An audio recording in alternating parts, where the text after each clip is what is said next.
Are you struggling with cramping? The cramping could be happening during exercise. It could be happening while you're at school or work. It could even happen when you're asleep. Let's take a look at two specific things that could be contributing to these muscle cramps and what you can do to avoid them. Hi, I'm Coach Robb, and at the time of this recording, I've been a human performance specialist for 41 years. Over the last couple months, I've received an abundance of emails asking, why is it that I'm struggling with muscle cramping, muscle spasms, to the point that I can't even continue to walk and or exercise? Well, the first thing I want to talk about is your sweat rate. When you decrease your percentage of body fat, that's a great thing. You're going to look leaner in the mirror. Your strength to weight ratios specific to your sport are going to be better. Your VO2 max is going to go up. Now, please don't shy away from that. If you're not somebody who considers yourself an athlete, this information is still relevant to you. As you continue to decrease the percentage of body fat, you have less of a layer for your body to dissipate heat. That's known as the exothermic process. Internal heat being dissipated through the skin, wicked away with sweat on the skin. It's essentially a radiator effect of the human body. So as you decrease your percentage of body fat, you become more efficient at dissipating heat, which is a good thing.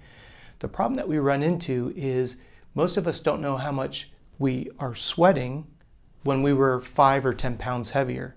Well, now we're lighter in the category of percentage of body fat. Now let me digress for just a moment. You could weigh the same or even be heavier because muscle proportionally weighs more than fat. So don't let that concern you. That's why we have all of our clients use tape measurements, and calipers and a DEXA scan if it's available. Make sure that if the scale is going up, it's truly muscle mass. But in the case of this conversation, what would be causing muscle cramps? What would be causing muscle spasms? As you get leaner and you become more efficient at dissipating heat, you're intuitively going to lose more water. And that's why it's very important that you know what your sweat rate is. You need to know what your sweat rate is at different intensities, given temperatures and or humidities. We'll talk about that here in just a moment. When we look at the idea of what would cause a muscle to spasm, there's several top level things that we would take a look at, but the first one that we start with is dehydration. Now, I've spoken about this in a previous video, but I want to add a little bit of complexity in this video here today. What we're talking about is, what is your perspiration rate now that you're leaner? But here's the caveat. Why is it such a big deal? We just talked about the idea that you've increased the amount of lean muscle mass that you have. So you're going to be more powerful and you'll have better muscular endurance, meaning you can go faster, you're more efficient at your sport of choice, and you're able to do it for a longer period of time. Your net loss of water is definitely going to go up. Now, please don't take that as a comment that's disrespectful, snide. I'm not trying to insult anyone's intelligence. Doing this for 41 years, I'm amazed how many people look at it and go, wow, I didn't stop to think that I'm leaner, stronger, and faster, therefore I'm losing more fluids. The second thing that could be contributing to muscle spasms and muscle cramping could be the possibility of an electrolyte imbalance. Whenever you look at the role of electrolytes, I always want you to remember there's two roles that electrolytes play in the body. Number one, they help you absorb fluid. You notice that when you're drinking a sports drink like energy fuel, you will have to urinate more because the osmolality, your body's ability to absorb fluids, increases with the use of a sports drink. Now, when we're looking at electrolyte imbalances, we have to look at this from two different standpoints. Electrolytes help you absorb fluids, which is great. When you bring those fluids in, it also brings in the sugar that's necessary for muscle contraction and brain function. But as you get more efficient, as you get faster, as you are able to increase the duration that you're able to maintain your speed, you're going to be burning more electrolytes. When a muscle contracts, think about electrolytes being burnt like fuel in your automobile. When your muscles contract at a higher rate, you're lifting more weight in the gym, you're going to burn through more electrolytes. When you're when you're working on efficiency drills, when you're working on trying to improve your top end speed, when you're trying to increase how long you can maintain that, now you have a better idea of why would my body ever run into an electrolyte deficiency, an electrolyte imbalance? Well, it's because you're leaner, which means you're dissipating heat quicker. your muscles are stronger, which means they're contracting harder, and you're able to maintain it for a longer period of time, muscular endurance, that is going to be a catalyst for the possibility of having an electrolyte imbalance. Now step back and ask yourself, why would I be dealing with muscle cramps? Why are my muscles going into spasm? Well, it could be because you're sweating so efficiently that you're officially dehydrated. If you're looking at the idea that you're so strong and you're so efficient at dissipating heat, you're burning more electrolytes. You put those two together and that's a perfect combination for a muscle cramp, a muscle spasm. But let's take and reframe this just ever so slightly. This is not a sales pitch on Energy Fuel, but I started a company called Energy Fuel with 3 formulations of carbohydrate molecule based on intensity and duration for this exact reason. Because we want to make sure that the carbohydrates are easily available, readily available, so that way when you are exercising, you're able to feed the demands of the muscles in your brain. That's the main format behind Energy Fuel. But in the context of what we're talking about here today is we, in our Energy Fuel product, increased the amount of electrolytes that are in it for this exact concept. Now again, this is not a sales pitch for Energy Fuel. What I want you to be aware of is the idea that you're struggling with muscle spasms, you're dealing with muscle cramps. I don't think I need to say, but for the sake of illustration in this video, it's going to have an immediate impact on your power. It's going to have a negative impact on your speed and your endurance. You're working so hard on this side of the equation to get strong, fit, and fast.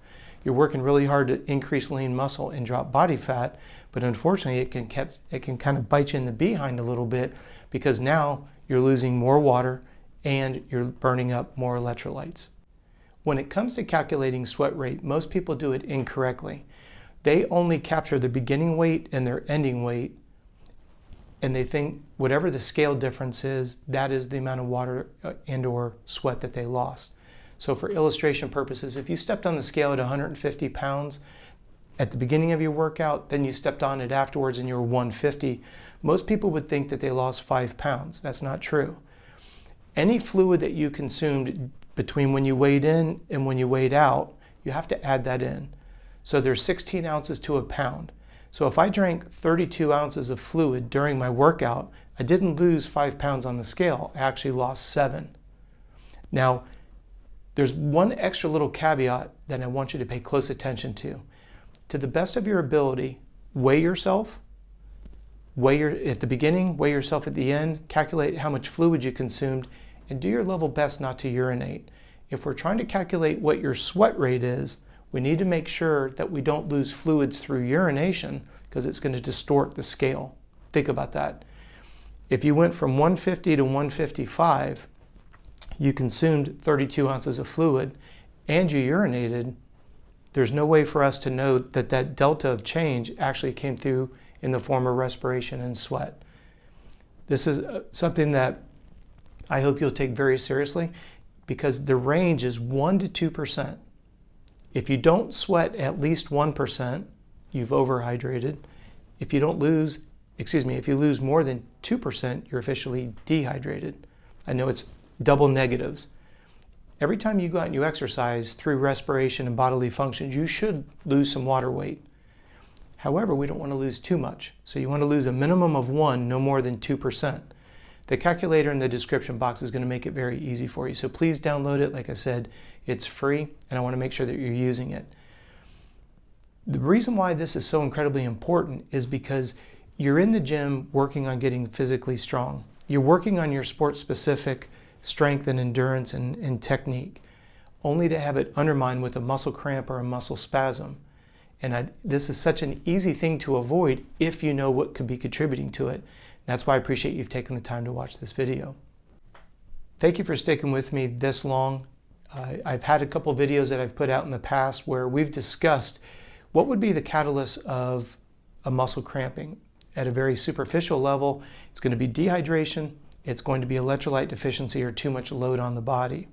When we look at today, when we get into the hardcore muscle spasms, we're looking at it from the standpoint of you're leaner, stronger, and faster.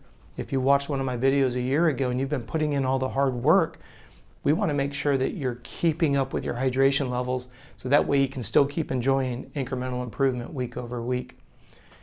I want to thank you for taking the time to watch this video in its entirety. Every day here on YouTube, we do drop a new video. So if you haven't liked and subscribed, I would encourage you to do so. And every one of these videos comes from your emails. So if you happen to have a question, a frustration, something that we can try to address for you, by all means, please drop me an email. contact@coachrobb.com. If there's something that you may have a question about that I've mentioned here in the video, by all means, please throw a comment down below. I promise you, I will personally respond to them. Thank you for the continued support of the channel. The numbers continue to grow and we're deeply appreciative. We'll see you tomorrow.